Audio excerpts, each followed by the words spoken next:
Bonjour, bonjour à toutes et à tous. C'est Smart Impact, c'est vendredi. C'est Émilie. Bonjour Émilie Coax. Bonjour Thomas. Tout va bien? Ça va et vous? Toujours à la tête d'Ecopo? Oui, ecopo.fr. Ecopo.fr, le média expert de l'économie responsable. Nos thématiques se rejoignent et comme chaque vendredi, on vous propose le grand entretien aujourd'hui, celui du docteur Karen Delchet-Cochet, enseignante et chercheuse en RSE et stratégie au sein du groupe ISC Paris, École de Commerce. Elle viendra nous parler de son ouvrage Économie circulaire de la réduction des déchets à la création de valeur. Elle participera à notre débat du jour avec Anne de Bettencourt, la fondatrice de Reset the World. Et nous parlerons des lois dédiées justement à l'économie circulaire, mais aussi aux solutions que ce modèle vertueux apporte aux entreprises. Et puis dans Smart Ideas, Arnaud Ulrich, le cofondateur d'Upcycle, il viendra nous présenter sa start-up experte en compostage. Voilà pour les titres, on démarre, c'est le grand entretien.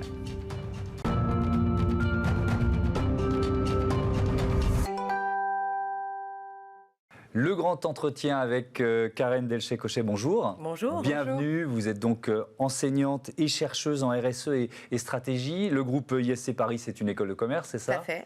Et donc, vous y amenez un peu de science, votre expérience, vos connaissances de biologiste, c'est ça votre formation initiale? Oui, alors effectivement, au départ, moi j'ai une formation en sciences dures, en biologie et en écologie. Et puis effectivement, je l'ai complétée par des éléments relatifs à la stratégie et à l'administration des entreprises. Et donc, j'ai soutenu il y a longtemps maintenant une thèse de doctorat sur l'intégration du développement durable dans la stratégie des entreprises.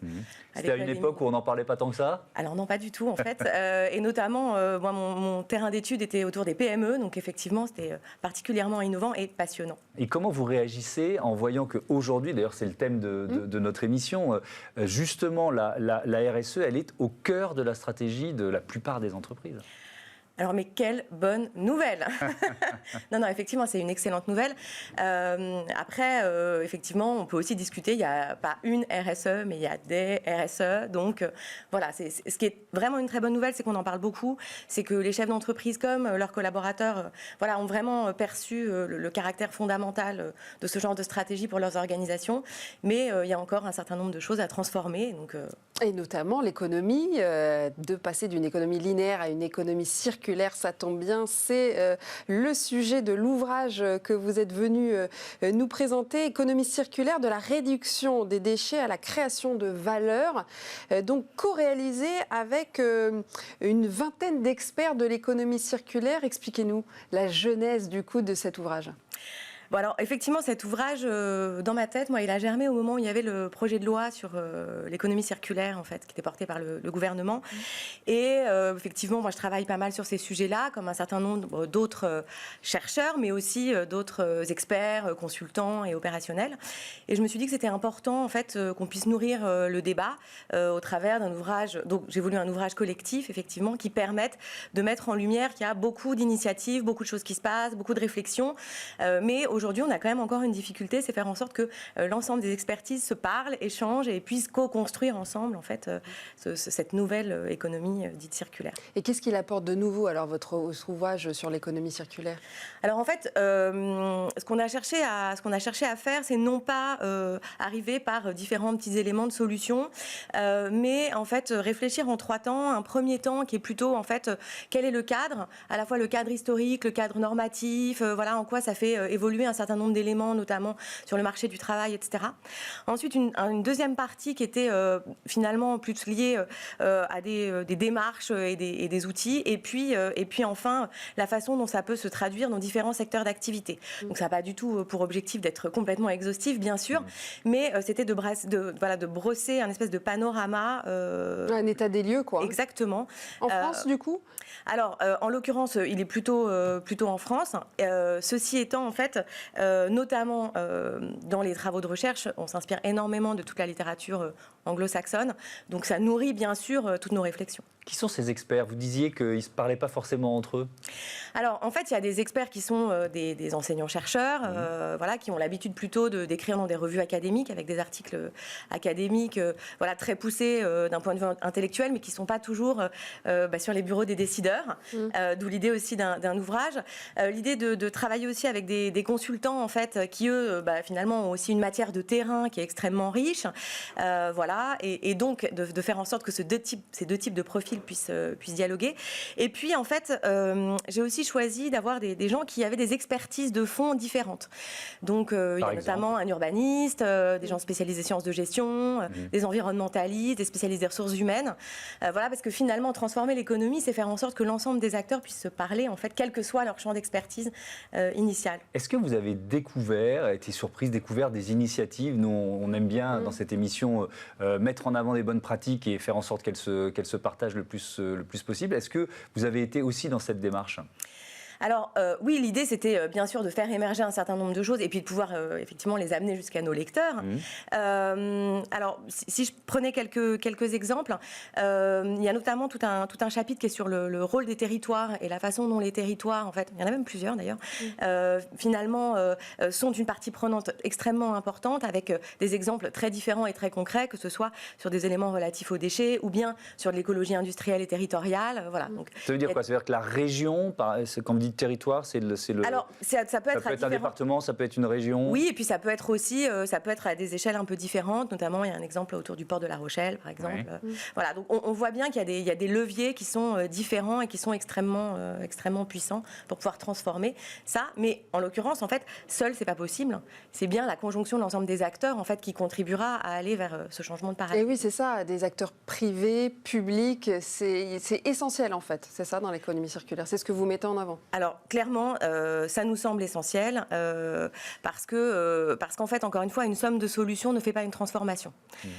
Et ça, c'est vraiment un élément qui était complètement fondateur dans l'ouvrage, notamment sur la question aussi d'une approche du recyclage, qui est très importante, je ne vais pas dire le contraire, mais encore une fois, recycler n'est pas la solution. En fait, ce qu'il faut, c'est repenser à la base nos modèles, et c'est bien ça qu'on voulait mettre en lumière. Oui, c'est pas seulement une économie de déchets, l'économie circulaire. Surtout pas. Surtout pas. Surtout pas. Surtout pas parce qu'en fait, c'est un peu voir finalement le sujet par le petit bout de la lorgnette.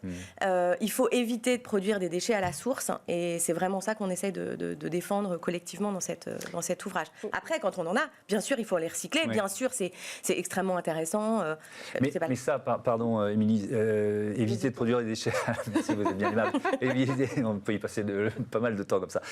Ça suppose quand même de repenser le modèle. C'est plus long comme démarche d'éviter de produire des déchets. Vous voyez ce que je veux dire? Je vois très bien. C'est plus facile de créer l'économie et même de faire un business de la gestion des déchets. Bien sûr. Mais c'est bien là où je pense qu'il y a un point de vigilance qui est extrêmement important à avoir. C'est vraiment la refonte des modèles. À l'échelle macro, bien sûr, c'est-à-dire la façon dont les différents acteurs, notamment sur un territoire, vous travaillez ensemble, et puis à l'échelle plus micro, donc d'une entreprise, qui va être de repenser son business model pour que son business model soit complètement aligné et soit dans durable, une perspective d'économie circulaire. Alors d'ailleurs, ça c'est intéressant parce qu'il y a notamment des travaux de recherche internationaux, un papier auquel je pense, qui discutent sur est-ce qu'un business model circulaire est nécessairement un business model durable. Et en fait, c'est aussi une vraie question, puisqu'en fait, dans le développement durable, il y a tout un pan social, alors qu'on imagine un peu implicite dans l'économie circulaire, mais enfin ces sujets-là, ils sont toujours mieux s'ils sont explicites qu'implicites. Voilà, donc il y a, là aussi, en fait, il y a un certain nombre de choses qui se cherchent, et donc c'est passionnant d'étudier ça et d'observer ça. En fait. Et est-ce qu'il y a des pratiques d'entreprise voilà, que vous souhaitez mettre en avant, que là aussi vous avez dit ça, c'est vraiment l'exemple à suivre? Alors, c'est un petit peu difficile de répondre à cette question parce que je trouve que globalement, il y a quand même deux grandes catégories d'entreprises. Il y a des entreprises, en fait, qui sont des entreprises historiques, qui ont déjà un business model établi avec des clients, des fournisseurs, etc., des habitudes de fonctionnement. Et transformer ce genre d'organisation, c'est lourd, c'est difficile, c'est challengeant, voilà, et ça demande une vraie volonté politique et stratégique et aussi des moyens humains. Et puis, à côté de ça, vous avez des start-up incroyables qui se créent, qui font des choses absolument merveilleuses. Voilà, donc on est face... Qui ont ça dans leur ADN. Exactement. Est-ce que justement, pendant la crise de la Covid, vous avez pu observer des modèles de résilience qui ont adopté cette économie circulaire, du coup, qui en ont profité peut-être pour repenser leur modèle dans ce sens? Alors, on n'a pas beaucoup de recul quand même sur la façon dont les choses sont en train de se passer, puisqu'on a eu beaucoup de propos sur le monde d'après. Voilà, au mois de mars, avril, c'est le monde d'après, le monde d'après. Et en fait, bon, ce serait bien que le monde d'après soit déjà un peu maintenant. Il y a quand même des pans, je trouve, assez intéressants de l'économie à observer sur toutes les démarches de relocalisation, en fait, pour finalement réduire les circuits, faire en sorte qu'on se rapproche, en fait, des consommateurs. Parce que dans la question de l'économie circulaire, ce qu'il faut bien comprendre, c'est qu'on a toujours tendance à la réduire à la grande boucle du recyclage. Mais celle-là, c'est vraiment quand on n'a plus d'autres solutions et qu'on est arrivé finalement au bout du chemin, quoi. C'est vraiment plutôt l'idée de se dire comment on va penser différemment nos ressources, comment on va éco-concevoir notre produit ou notre service. Est-ce qu'en fait, on doit continuer à vendre notre produit ou est-ce qu'en fait, il faut en donner peut-être juste l'usage et puis, est-ce qu'il faut mettre en place des modèles pour réparer, pour réemployer? Et tout ça, en fait, doit nécessairement se faire à une échelle finalement la plus courte possible pour que ça puisse être le moins impactant, notamment sur le climat, etc. Donc en fait, toutes ces démarches-là qui sont en train toutes ces entreprises qui sont en train de réfléchir au fait de relocaliser un certain nombre de leurs activités, avec le fait que les consommateurs commencent aussi à prendre conscience que c'est assez fondamental en fait de participer aussi à ça pour que ces entreprises soient finalement les leaders de demain. Voilà, on voit des choses un petit peu qui bougent, mais il y a encore beaucoup de chemin. D'autres solutions de l'économie circulaire à découvrir tout de suite dans notre débat.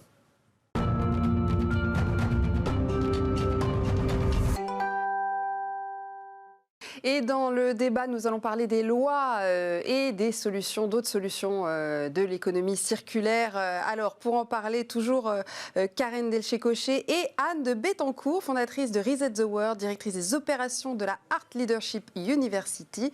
Vous avez également collaboré à l'élaboration à cet ouvrage sur l'économie circulaire. On aimerait déjà commencer par savoir ce que c'est que Reset the World, que vous êtes la fondatrice. Oui. Expliquez-nous.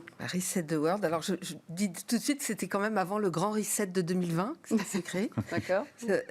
L'idée, c'est de se dire que c'est une société de conseil en intelligence collective sur la base de la psychologie positive, puisque j'ai travaillé longtemps dans les ONG environnementales, et je pense que les sujets de transformation des entreprises sont tout autant des transformations d'envie et de possibilité de dépasser ses propres freins en tant qu'humain et en tant que collectif, que des solutions techniques, même si le tout y est.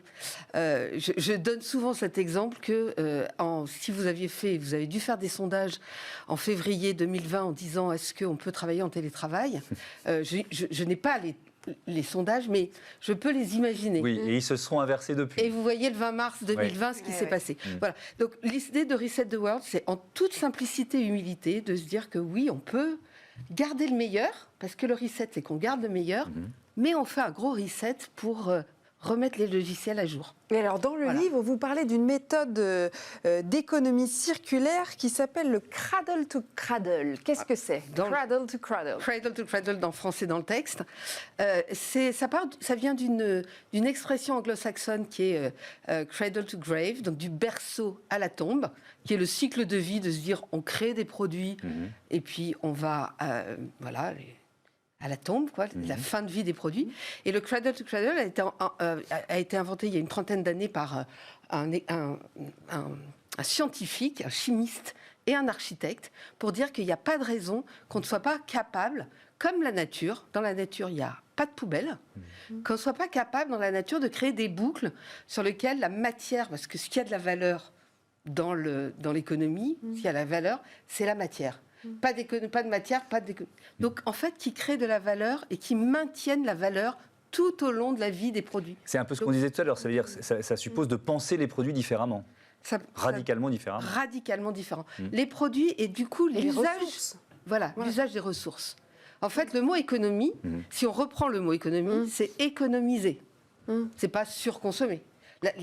La racine d'économie, c'est bien de faire de l'économie. Et là où on a besoin de faire de l'économie, c'est sur la matière.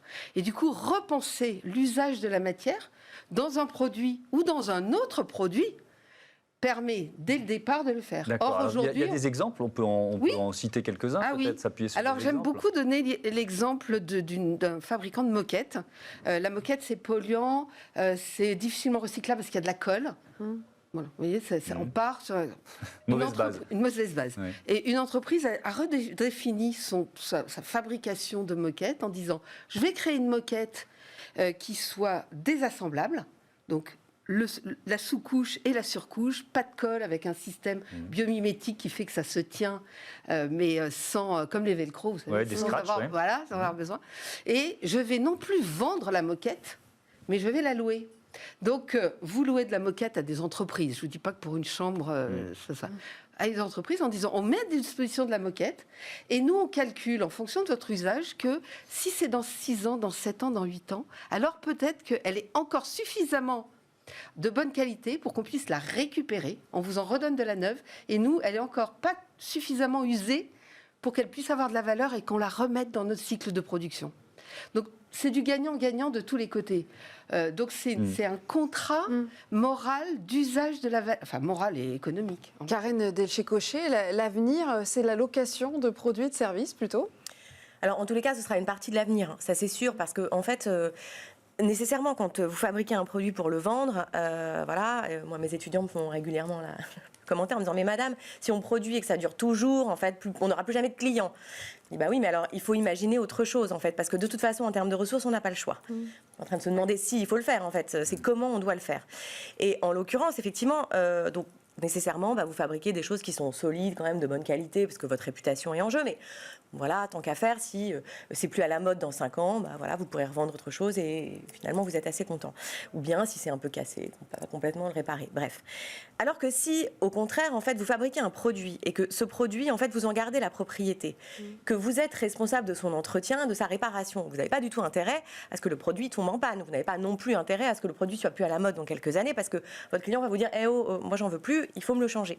Donc, vous allez fondamentalement penser différemment la conception de votre produit si vous en gardez la propriété. Et ces éléments juridiques sont extrêmement intéressants, en fait, à réfléchir parce que ça donne un rapport complètement différent à votre produit. Mais alors justement, est-ce qu'il faut que les lois s'adaptent aussi à cette nouvelle économie, à cette économie circulaire ? Mais oui, et c'est bien pour ça qu'en fait, sur les modèles d'économie circulaire, on dit qu'il faut changer de paradigme. Et quand on dit changer de paradigme, ça veut dire qu'on change les règles du jeu. Et dans les règles du jeu, il y a règles, et donc nécessairement, il faut re-questionner la loi. Oui. Ça, c'est sûr. Donc il y a des choses qui sont en train de se mettre en place, clairement, à l'échelle de la France. Mais voilà, il y a encore beaucoup de chemin. On peut peut-être rentrer un peu dans le détail. C'est-à-dire, quelle est la loi aujourd'hui, Anne de Bettencourt, et comment elle pourrait évoluer ? Alors, la loi, il y a eu en janvier 2020 une loi dite anti-gaspillage pour une économie circulaire, qui est arrivée en 2020. Donc, en termes de plan de com de la loi, 2 mois avant le confinement, c'était pas idéal. Mais ça, c'est comme ça. C'est comme ça. Cette loi a un gros avantage, c'est qu'elle ambitionne de ne pas seulement faire de la gestion de déchets. C'est-à-dire qu'on a beaucoup de choses dans cette loi sur la réparation, justement sur les locations, sur l'obligation de reprise d'un certain nombre de produits. Ceci dit, ce n'est pas encore vraiment une loi pour une économie circulaire parce que ça ne parle quasiment pas d'éco-conception. Oui. Quasiment pas. Bon, et alors, qu'est-ce qu'il faudrait changer pour que, justement, on passe le cran supérieur ? Thomas, il faudrait rajouter l'éco-conception. En fait, ce qui est intéressant, c'est de se dire qu'on juge un produit à la valeur, et la valeur du produit au démarrage. Si vous mettez sur le marché un produit, vous mettez un système qui va dire « je vais le récupérer, on va pouvoir le désassembler, le démonter », ça se fait aujourd'hui avec des maisons. Vous faites des maisons qui sont démontables, désassemblables, non toxiques. On n'a pas parlé de ça, mais c'est extrêmement important parce que personne n'a envie de circulariser de la matière toxique. Le recyclage, ça ne marche pas aujourd'hui pour beaucoup, dans certaines matières, parce qu'on se retrouve avec des produits toxiques mélangés, que personne n'a envie d'utiliser de la matière de second cycle toxique. Donc le sujet de la toxicité n'est pas loin. Donc la loi aurait intérêt à valoriser, et dans le prix ou dans la TVA ou dans tout ce qu'on veut, les produits qui sont réellement éco-conçus et qui ont des boucles, non pas seulement de fin de vie, mais de prochaine vie. Comme la consigne. Comme la consigne. Vous avez vu cette transition ? Quelle belle transition. Et comme la consigne, exactement. Alors la consigne, c'est vraiment un sujet très intéressant parce que, d'abord, en termes de communication, c'est pas à vous que je vais dire ça, c'est facile. Tout le monde comprend ce que c'est que la consigne. Quand on fait des sondages, tout le monde dit oui, je suis prêt. Je suis pour. C'est déjà en termes de... Oui, mais il y a un petit côté retour vers le futur quand même. Hein. Eh bien... Parce que la consigne, ça a existé pendant longtemps. Mais ça revient. Ça revient, non? Oui, ça revient. Participer au débat comme invité, en fait, c'est ça? Change de place. Non, c'est intéressant parce qu'effectivement, les gens sont prêts, c'est un geste qu'ils sont prêts à faire. En se disant, oui, je peux contribuer en ramenant des bouteilles, etc. Et bon, on a eu tout un débat, on a eu l'impression que cette loi n'était que la loi sur la consigne. Tellement les débats étaient houleux autour de ça. On peut se dire, mais pourquoi sont-ils aussi houleux? Bien parce qu'en fait, et là encore, on en revient à la valeur de la matière. Le sujet, c'était de se dire que si on faisait des boucles qui faisaient que le plastique, en l'occurrence, parce que c'était sur la consigne des bouteilles plastiques qui était compliquée, ça revient directement aux producteurs, ce que les producteurs étaient prêts à faire vraiment de façon assez importante. Alors, on enlève les bouteilles plastiques des poubelles, ce qui, sur le principe, est plutôt bien, sauf que c'est la matière qui a quasiment le plus de valeur dans les poubelles. Et donc, les collectivités locales ont dit, oui, mais si vous faites ça, nous, on se retrouve qu'avec ce qui n'a plus de valeur. Et donc, on va être obligé d'augmenter les impôts pour payer les... Vous voyez, en fait, c'est des injonctions contradictoires. Alors, la loi n'a pas réussi à aller au-delà de ça. On espère que peut-être en 2023, ils devront revenir là-dessus. Mais ce qui est intéressant, c'est de se dire où est la valeur et comment on a du partage de la valeur. Et prendre en compte qu'il y a des modèles aujourd'hui qui se sont basés sur la valeur de certains déchets. Et donc, comment on fait pour, bien sûr, partager cette valeur, mais différemment? Et donc, c'est pas facile. Bienvenue dans le monde de la complexité. Oui, c'est un dialogue collectif, hein, on le disait. Évidemment, et donc là on voit bien avec l'exemple de la consigne en fait, en l'occurrence, si les collectivités qui aujourd'hui se sont organisées pour gérer la collecte, ce qui est aussi un élément majeur, parce que tout le monde dit oui mais dans les pays du Nord ça marche, pourquoi est-ce que ça ne marcherait pas? Mais c'est organisé très différemment en fait. Donc là, bien sûr, il y a les territoires et les collectivités qui ont un rôle, le citoyen qui a un rôle, les industriels qui ont aussi un rôle, et finalement les solutions, elles passent quand même beaucoup par le fait de dialoguer et de trouver ensemble des solutions qui peuvent être performantes pour chacun. Sinon, effectivement, tout de suite, ben voilà, ça devient houleux, tout le monde se crispe et on n'avance pas beaucoup, quoi. Donc non, il y a vraiment cette idée de solution co-construite. Et que l'on peut trouver dans votre livre. Merci à toutes les deux d'avoir participé à ce débat. Je rappelle le titre, Économie circulaire, de la réduction des déchets à la création de valeur. C'est paru chez East Éditions. Voilà, tout de suite, c'est Smart Ideas. Smart Ideas avec BNP Paribas. Découvrez des entreprises à impact positif.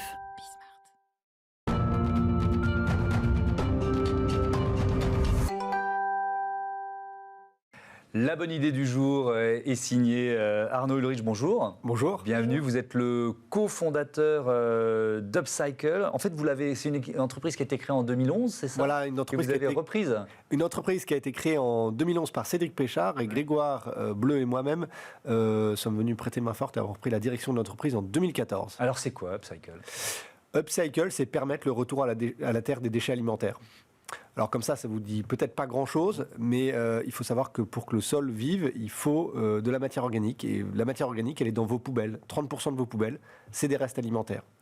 Et aujourd'hui, dans la lutte contre le réchauffement climatique, l'INRA, la COP21, beaucoup d'organismes ont mis en avant le fait que l'enrichissement des sols par les déchets alimentaires est un des facteurs clés de succès de cette lutte contre le réchauffement climatique. On est complètement dans l'économie circulaire et donc on parle de compostage, c'est ça? Vous proposez des solutions de compostage pour les entreprises et les particuliers? C'est ça. Aujourd'hui, en fait, vous avez soit la possibilité de composter chez vous, ce que font déjà beaucoup de Français, je les encourage à être de plus en plus nombreux, composter chez vous, ou sinon, bien souvent, mettre dans votre poubelle pour partir en incinération. Et donc nous, ce qu'on propose aux entreprises, ce qu'on propose aux villes pour les ménages, c'est des systèmes de compostage sur place. Donc c'est des composteurs électromécaniques, des machines qui sont conçues et fabriquées en France, en Bretagne et en Occitanie, pour permettre ce compostage de manière simple et permettre un retour à la terre de nos déchets alimentaires. Donc c'est une machine qu'on peut installer, je sais pas, par exemple pour les particuliers dans une copropriété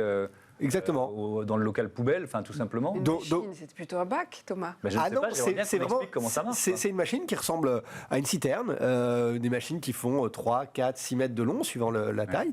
C'est une machine que vous pouvez mettre dans un restaurant collectif, cantine publique ou privée. C'est une machine que vous pouvez mettre, on vient d'en installer une hier dans un Intermarché.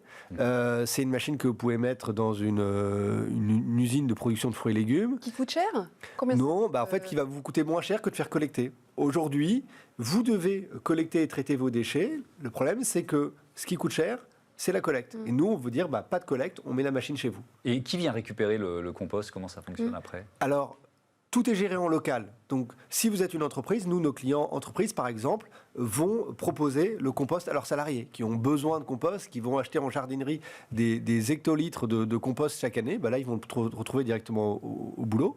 Un magasin de la grande distribution va pouvoir le revendre. On travaille beaucoup avec les collectivités. On installe des systèmes de compostage. Donc, pas loin d'ici, dans le 20e arrondissement, un composteur, des points d'apport volontaire pour les habitants qui peuvent déposer et du compost disponible pour les habitants qui peuvent végétaliser leur quartier comme ça. Oui, j'allais vous demander vos clients, donc les collectivités, les entreprises privées comme des grandes surfaces, c'est Voilà.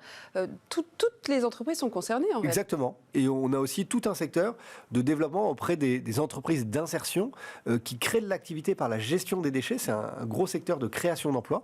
Et donc, on a beaucoup de clients qui sont des entreprises adaptées ou entreprises d'insertion qui s'équipent de ces systèmes pour proposer ce service à leurs clients. Et alors, c'est quoi ces boîtes à champignons? Oui, J'ai appris que vous aviez une boîte à champignons chez vous. Oui, j'adore les champignons et j'adore votre concept qui permet, grâce à du marc de café, de faire pousser des pleurotes chez vous. Thomas, c'est très ingénieux. Donc l'entreprise a été créée d'abord sur ce premier POC, on va dire, l'idée de démontrer que le retour à la terre, que la matière organiques, les déchets alimentaires ont une valeur. Donc la boîte à champignons, c'est récupérer du marc de café dans les tours de la Défense et d'autres endroits à Paris pour produire des champignons en Ile-de-France, donc dans les Yvelines, à partir de ce marc de café. Et des champignons de super bonne qualité, puisqu'ils sont cuisinés par des grands chefs comme Simone Zanoni, par exemple. Comme Émilie Kovacs, voilà. grand chef. C'est ça, je sais pas, j'ai jamais goûté. Bientôt à Top Chef. Voilà. C'est quoi vos projets pour la suite? Nous, aujourd'hui, un de nos gros projets, parce qu'on sait que ça a un très fort impact contre dans la lutte contre le réchauffement climatique, c'est de multiplier la présence de nos composteurs dès qu'il y a un endroit où on émet des déchets alimentaires, mettre en place un composteur. On travaille avec des stations Total, par exemple. Compliqué de venir collecter des déchets sur une autoroute. Non, vous mettez un composteur et vous traitez directement sur place. Donc c'est de pouvoir multiplier ces occasions-là, travailler de plus en plus avec les villes. On accompagne de plus en plus de collectivités là-dessus. C'est un vrai enjeu pour elles demain. 70% des Français veulent composter, mais n'en ont pas nécessairement la possibilité, par manque de place ou par manque de compétences techniques. Eh bien, nos systèmes le permettent. Merci beaucoup, merci Arnaud Ulrich, bon vent à Upcycle. Merci Émilie, merci on se Thomas. retrouve dans une semaine. Oui, avec bonheur pour un nouveau grand entretien, un nouveau Smart Impact. Moi je vous donne rendez-vous aussi demain pour Smart Future avec des innovations en pagaille évidemment. Salut à tous. On regardera Thomas. J'espère bien.